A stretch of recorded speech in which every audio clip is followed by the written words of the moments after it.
Hello, my name is Jonah Porter, and I'm here to speak about gender-responsive strategies.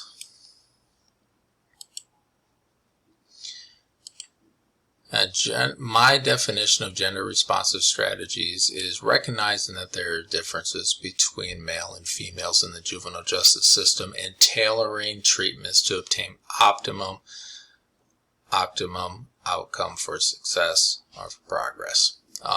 And what makes girls unique? Well, some things that girls have to deal with that boys don't have to deal with. And let's just take California for example. Well, boys lesser have to deal with this, which they don't have to deal with.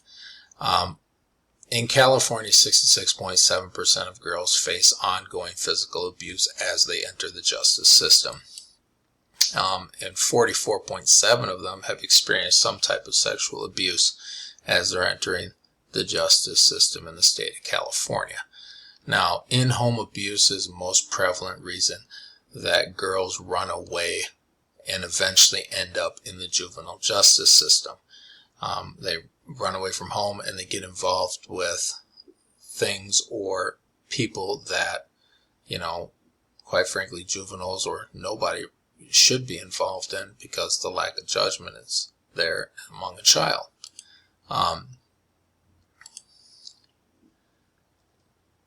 And what kind of strategies are used to help cope with these things these unique situations for girls? Number one is safety, and I kind of think that's a blanket that's thrown over everything. That is the most important thing in the juvenile justice system is a child's safety or a juvenile safety. It is important. Through the PACE program, they actually do a thing called Sight and Sound, where every staff member or teacher needs to be in visual sight of a child or hearing distance of a child. It creates an atmosphere where a girl knows that someone will always be there to listen and reduces negative encounters with other girls that might be in the PACE program with her. So, family interaction is another big one. And that includes, home visits by professional. This is through the Nurturing Families Network. But home visits by a professional enhances a child's development and child's development of positive parent behavior. So basically, and helps children understand the parent's perspective. I know there's a lot of miscommunication by myself having a 15-year-old child at home. I might say something, it might be taken in a totally different manner than what I say it, and therefore, I wish I could have a mediator sometimes there to explain to my child exactly what I mean, so people, my child isn't offended. It helps recognize, and it helps families recognize that good child development is best for the overall family well-being. Another strategy that's used is personal mentorship. Having another young woman around that has similar circumstances of the past can definitely help her out. And this mentor-mentee relationship, it's constant back and forth interaction. The mentor can help with things like homework, talk about whatever, homework, things that are going on at school, different things like that. Mentors actually help decrease depression and increase self-esteem, knowing that the young lady always has somebody to speak with. And kind of my takeaway conclusion from the strategies is, girls' programs are developed around building new relationships and rebuilding old relationships that are all positive relationships, building new positive relationships, rebuilding older positive relationships. That relationship factor is where the girls' programs find most of their success. Most of the boys' programs are things like, paramilitary or extremely structured or go build a house, things like that. But and I'll tell you, equality is not about sameness. It's about providing the same opportunities that mean the same for each gender. So there, that in a nutshell kind of says it all there. Now, what kind of strategies is there for Callie? Safety. Sight and sound for Callie. Consistent supervision. It'll help, somebody's always there to watch her, and it'll reduce the conflicts with others in her school or community. So, family interaction.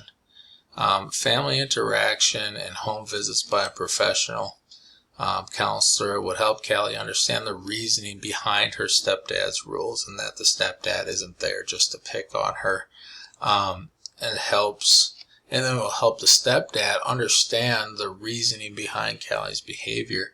I didn't see in Callie's report whether or not the dad knew about the abuse that was going on from her father. Mentioning the father here, I put severed negative relationships, and that's kind of a big thing. If her father is abusing her in ways that she doesn't even want to speak about, might be a good idea for mom to go on down and get a restraining order, protective order, custody against the father on Callie's behalf. So that way her mother knows that, or Callie knows that her mother has her back and has her safety in heart. Another one could be a personal mentor and peer relationships. I kind of put peer relations. I put both of those in there because, a personal mentor, I don't believe has to always be, just a professional. It could be just a good friend with a good heart that wants to see you go in a positive direction. But assign Callie a personal mentor, a young woman who has been through similar circumstances as Callie, and then is able to listen to Callie, and Callie can bounce different things back and forth with, and is always there when Callie needs to talk. And then the mentor will check in regularly. And I would promote positive peer relations like getting involved with more youths, like her neighbor Shelly, who lives across the street. She said that she enjoyed going to the youth group with Shelly that one time. So maybe she should, we can get her involved with things like positive group programs like 4-H, different youth groups, or after-school groups or clubs that can keep her busy in a positive way, and she can learn different skills and traits. And last but not least, thank you so much for listening to me. My references here are the National Institute of Justice. A couple of them, they were really good. I picked up a couple of articles there.